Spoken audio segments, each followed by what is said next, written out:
नमस्कार. मी डॉक्टर रजनी पत्की.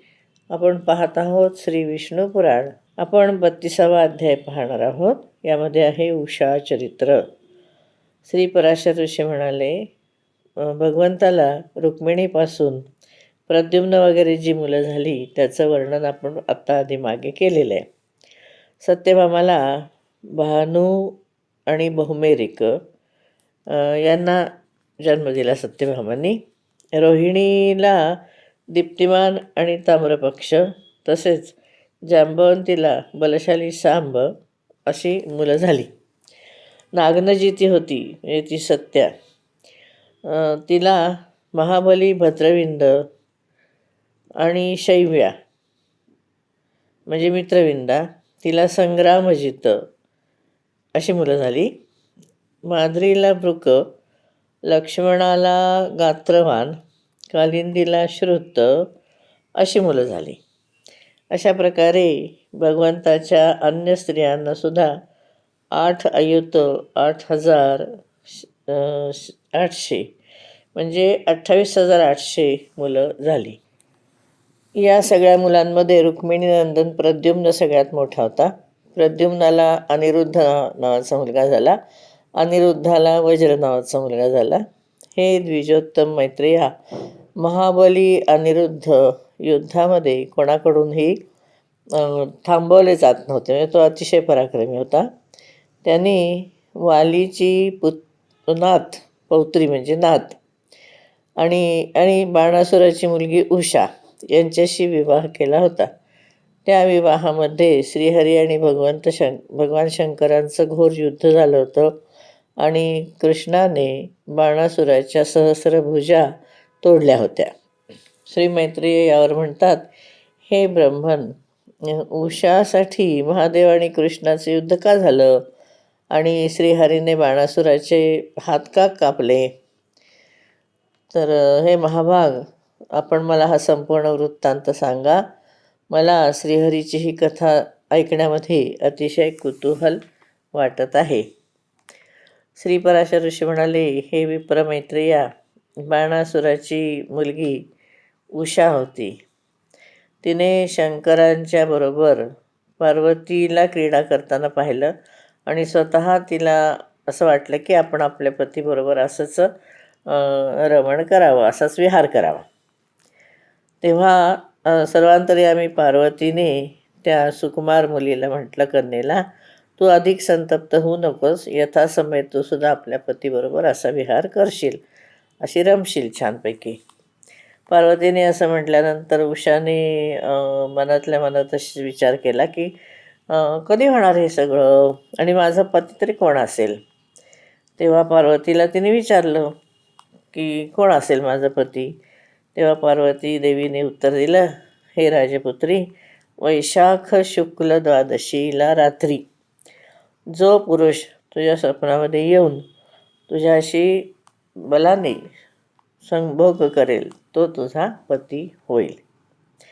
श्री पराशर ऋषी म्हणाले, त्यानंतर त्या तिथीला उषाने स्वप्नावस्थामध्ये काही पुरुषाने, कोण्या एका पुरुषाने जसं पार्वतीने सांगितलं होतं तसं तिला तो स्वप्नामध्ये अनुभव आला आणि तिला सुद्धा त्याच्यामध्ये प्रेम उत्पन्न झालं त्या पुरुषामध्ये, जो कोणी स्वप्नात आला होता तो.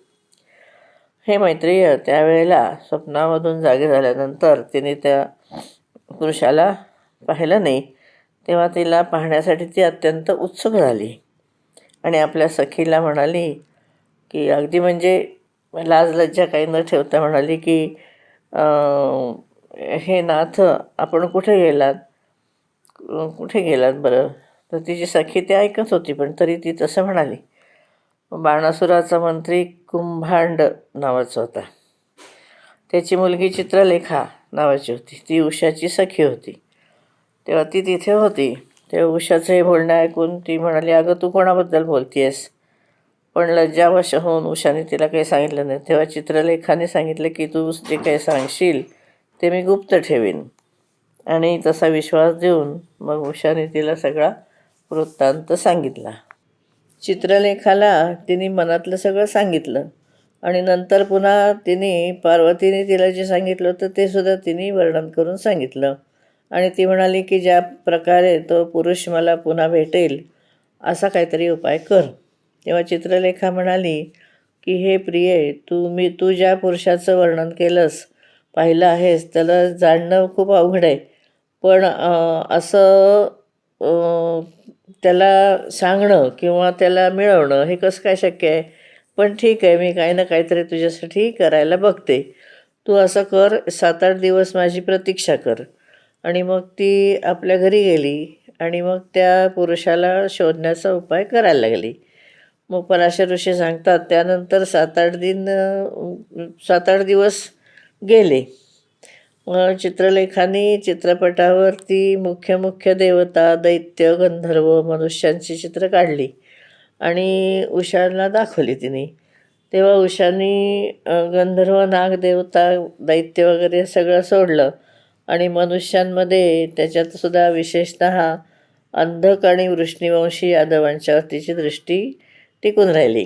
तेव्हा ती म्हणाली की म्हणजे ती हे द्विज मैत्रिया तेव्हा बलराम आणि कृष्ण यांचं चित्र तिने पाहिलं आणि ती सुंदर भ्रुकुटी असणारी उषा एकदम लाजली आणि मग तिने प्रद्युम्नाला पण पाहिलं. मग तिला खूपच लाज वाटली आणि तिने दृष्टी खाली वळवली. मग प्रद्युम्न तर नाही, प्रियतम अनिरुद्धाला पाहिलं. ते पाहिल्यानंतर ती अतिशय विलासिनीची म्हणजे तिला खूपच लाज वाटायला लागली आणि ती म्हटली अगं हाच आहे, हाच आहे.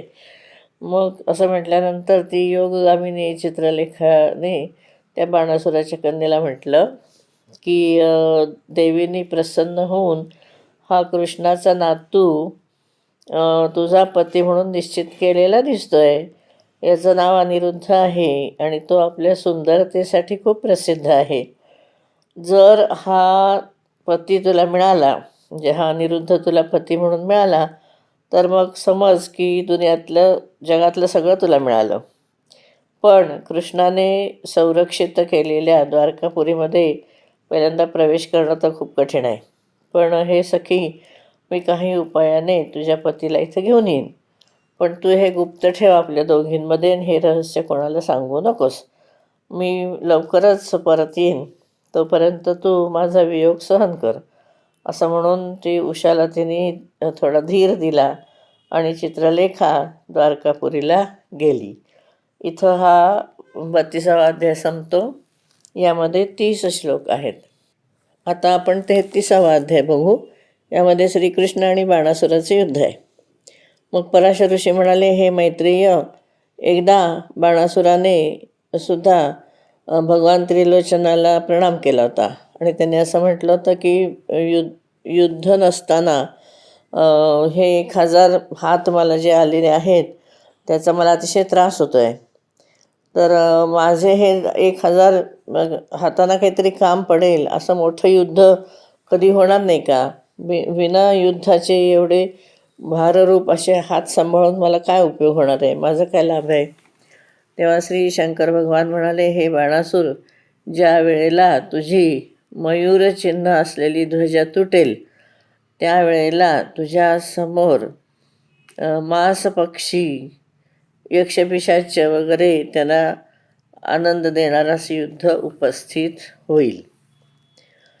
मग पराशर ऋषी सांगतात त्यानंतर वरदायक श्री शंकराला प्रणाम केला बाणासुराने आणि तो आपल्या घरी आला. आणि मग कालांतराने त्याने त्या ध्वजा तुटलेली बघितली. त्याला अतिशय आनंद झाला की चला आता युद्ध करायला मिळेल असं. त्यावेळेला अप्सराश्रेष्ठ चित्रलेखा आपल्या योगबलाने अनिरुद्धाला तिथे घेऊन आली. अनिरुद्ध त्या कन्येच्या अंतःपुरामध्ये गेला आणि उषाच्या बरोबर तो आतमध्ये विहार करायला लागला. मग त्यावेळेला अंतःपुररक्षकांनी संपूर्ण वृत्तांत दैत्यराज बाणासुराला सांगितला. तेव्हा त्या बाणासुराला खूप राग आला आणि ते म्हणले की त्यांनी त्या सेवकांना सांगितलं की कोण जो मुलगा आला त्याच्याबरोबर युद्ध करा. पण शत्रुदमन अनिरुद्धाने आपल्यासमोर त्या आल्याबरोबर संपूर्ण सेनेला एका लोहमय दंडाने मारून टाकलं. इथे आपण थांबू. आपण 7व्या श्लोकापर्यंत आलो आहोत. धन्यवाद.